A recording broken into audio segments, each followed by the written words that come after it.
नमस्कार दोस्तों, कैसे हैं आप सभी। आशा करते हैं आप सभी अच्छे होंगे। दोस्तों, देश भर में लाखों लोगों के करोड़ों रुपए सहारा कंपनी में फंसे हुए हैं। आप यही पैसे वापस दिलवाने के लिए भारत सरकार ने मिनिस्ट्री ऑफ कॉरपोरेशन की सहायता से एक नया रिफंड पोर्टल लॉन्च किया है, जो कि है www.mocrefund.crcs.gov.in। दोस्तों, यहाँ पर आप अपना पैसा रिफंड करने के लिए ऑनलाइन क्लेम या दावा डाल सकते हैं, लेकिन आपके द्वारा दी गई जानकारी सही है या नहीं है, उसकी वेरिफिकेशन के बाद ही आपको जो आपका पैसा है वो रिफंड किया जाएगा।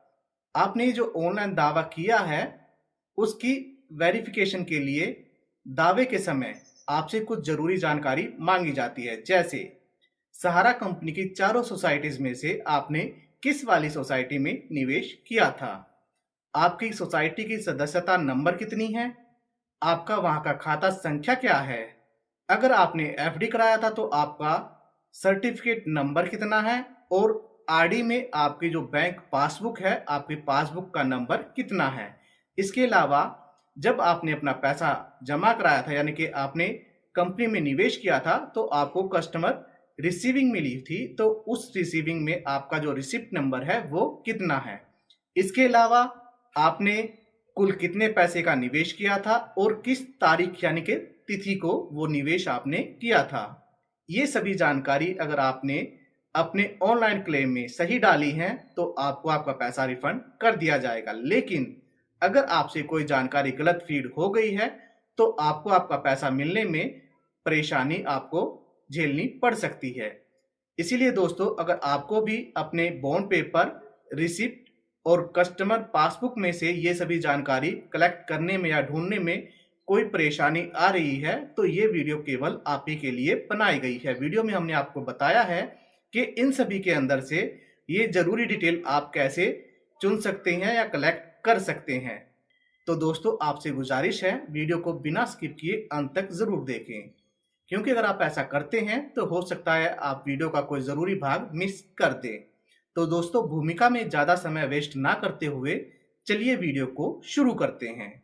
दावा वाले पेज में सबसे पहले आपसे सहारा इंडिया कंपनी की उस सोसाइटी का नाम पूछा जाता है जिसमें आपने निवेश किया था। जैसा कि हमने वीडियो की शुरुआत में आपको बताया कि सहारा इंडिया कंपनी की कुल 4 सोसाइटी है। आपने उनमें से उस सोसाइटी का नाम चुनना है जिसमें आपने निवेश किया था। बॉन्ड पेपर पर सोसाइटी का नाम आपको सबसे पहले ऊपर की साइड बीच में या बाएं हाथ की तरफ मिल जाता है। वहीं कस्टमर रिसिप्ट्स में आपको यह सबसे ऊपर बीच की तरफ मिल जाता है। इसी तरह से पासबुक के पहले पेज पे सबसे ऊपर की तरफ यहाँ पेज के बीच में आपको सोसाइटी का नाम मिल जाएगा। इसके बाद आपसे आपकी सदस्यता संख्या मांगी जाती है। दोस्तों, बॉन्ड पेपर हो, बैंक पासबुक हो या आपकी कस्टमर रिसिप्ट हो, आपको आपकी सदस्यता संख्या हमेशा आपकी खाता संख्या के नीचे मिलती है। बॉन्ड पेपर में आपको आपकी सदस्यता संख्या कभी बीच में तो कभी दाईं तरफ मिलती है। इसी तरह से कस्टमर रिसिप्ट में आपको आपकी सदस्यता संख्या कभी बाईं तरफ तो कभी बीच में मिलती है। इसी तरह से पासबुक में आपको आपकी सदस्यता संख्या पासबुक के दूसरे पेज में यहाँ देखने को मिल जाती है। इसके बाद आपसे आपकी खाता संख्या पूछी जाती है। ज्यादातर बॉन्ड पेपर में अकाउंट नंबर के नाम से यहाँ नीचे की तरफ आपको आपकी खाता संख्या देखने को मिल जाती है, जबकि कुछ बॉन्ड पेपर ऐसे भी होते हैं जिनमें आपकी खाता संख्या प्रिंटेड नहीं होती और एजेंट द्वारा कुछ इस तरह से हैंड रिटन खाता संख्या आपको लिख कर दी जाती है। जिन बॉन्ड पेपर में खाता संख्या प्रिंटेड नहीं होती उनमें कस्टमर रिसिप्ट के अंदर आपको रजिस्टर फोलियो नंबर के नाम से आपकी खाता संख्या मिल जाती है। पासबुक में दूसरे पेज पर आपको यहाँ पर अकाउंट नंबर के नाम से आपकी खाता संख्या मिल जाती है। सामान्यतः बॉन्ड पेपर, पासबुक और कस्टमर रिसिप्ट में आपको जो आपकी खाता संख्या है वो आपको आपकी सदस्यता संख्या के साथ में ही मिलती है। आगे आपसे आपका रिसिप्ट नंबर मांगा जाता है। बॉन्ड पेपर में आपको आपका रिसिप्ट नंबर बॉन्ड पेपर पर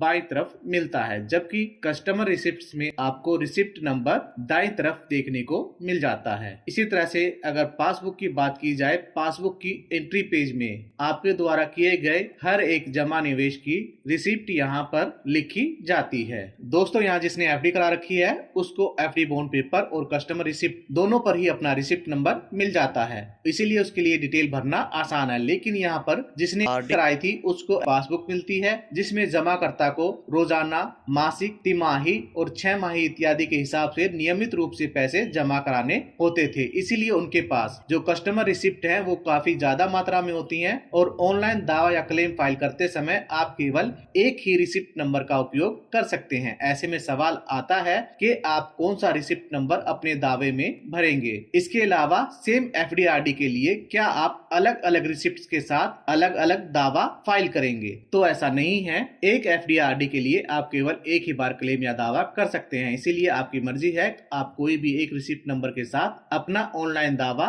भर सकते हैं। लेकिन कोशिश करें कि आप सबसे पहले वाले रिसिप्ट को ही अपने ऑनलाइन दावे में डालें, क्योंकि आपको इसकी कंप्यूटराइज्ड रिसिप्ट प्राप्त होती है, जिसे आप अपनी आरडी पासबुक के साथ दावा प्रमाण के रूप में अपलोड कर सकते हैं। इससे आपका दावा मजबूत हो जाता है। उसके बाद आपसे प्रमाण पत्र या पासबुक नंबर मांगा जाता है। एफडी और आरडी दोनों की ही रिसिप्ट में आपको प्रमाण पत्र या पासबुक संख्या नहीं मिलेगी, क्योंकि प्रमाण पत्र संख्या आपको केवल एफडी के बॉन्ड पेपर पर और पासबुक संख्या आपको केवल आरडी की पासबुक के ऊपर ही मिलती है। बॉन्ड पेपर पर आपको सर्टिफिकेट नंबर के नाम से बॉन्ड पेपर के बीच में यहाँ अपनी प्रमाण पत्र संख्या मिल जाएगी, जबकि वहीं पासबुक में आपको पासबुक के पहले पेज पर दाईं तरफ अपना पासबुक नंबर मिल जाता है। ऐसे में अगर आपके पास केवल कस्टमर रिसिप्ट है और आपका बॉन्ड पेपर या पासबुक गुम हो चुकी है, तो आप अपने बॉन्ड पेपर की प्रमाण पत्र संख्या और पासबुक की पासबुक संख्या के लिए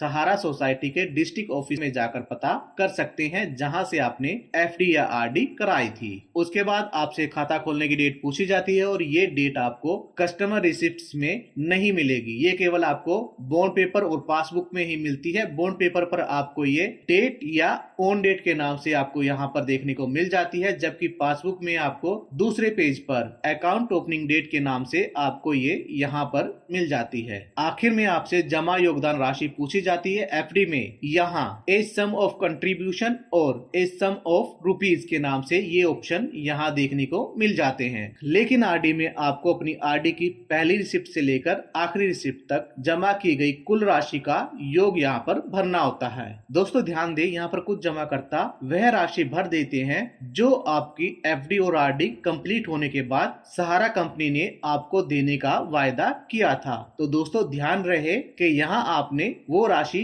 नहीं भरनी है, आपने केवल वही राशि भरनी है जो आपने अपनी एफडी या आरडी में खुद से जमा कराई है। इसके बाद आपको 2 चेक बॉक्स वाले ऑप्शन देखने को मिलते हैं, जिसमें से पहले वाले पर आपने तब क्लिक करना है जब आपको सहारा पॉलिसी की मैच्योरिटी से पहले सहारा सोसाइटी द्वारा कोई राशि मिली हो, और दूसरे पर आपने तब क्लिक करना है जब आपने सहारा सोसाइटी से कोई लोन लिया हो। अगर ऐसा है तो आप इन चेक बॉक्स पर क्लिक करेंगे और उसकी डिटेल यहाँ पर भरेंगे, साथ ही उसका प्रूफ यहाँ पर अपलोड करेंगे। लेकिन अगर ऐसा नहीं है तो आप दोनों चेक बॉक्स को ऐसे ही रहने देंगे और आपके पास आपके क्लेम या दावे के जो भी प्रूफ हैं, जैसे आपका बॉन्ड पेपर, आपकी पासबुक और कस्टमर रिसिप्ट, उन सभी को आपने जेपीईजी या पीडीएफ फॉर्मेट में 200 केबी के बराबर या उससे कम साइज में स्कैन कराकर दावा अपलोड करे वाले ऑप्शन पर क्लिक करके अपलोड कर देना है। इसी के साथ जो आपका दावा है वो कंप्लीट हो जाता है।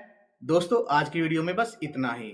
दोस्तों ऑनलाइन क्लेम में डलने वाली जानकारी को लेकर अगर आपके मन में कोई सवाल है तो आप हमें कमेंट कर सकते हैं। इसके अलावा अगर आप ऑनलाइन क्लेम की पूरी प्रोसेस जानना चाहते हैं कि ऑनलाइन क्लेम कैसे किया जाता है, तो उसके लिए आप हमारी ये वाली वीडियो जरूर देखें। इसमें हमने आपको A to Z कंप्लीट जानकारी दी है। दोस्तों वीडियो के अंत तक बने रहने के लिए आप सभी का बहुत बहुत धन्यवाद। आशा करते हैं कि वीडियो में दी गई जानकारी आपको पसंद आई होगी। अगर आपको वीडियो पसंद आई है तो वीडियो को लाइक करें और हमारे चैनल को सब्सक्राइब कर बेल नोटिफिकेशन को ऑल पर सेट जरूर करें। दोस्तों आपसे मुलाकात होगी किसी नई वीडियो में किसी नई जानकारी के साथ। तब तक के लिए जय हिंद, जय भारत।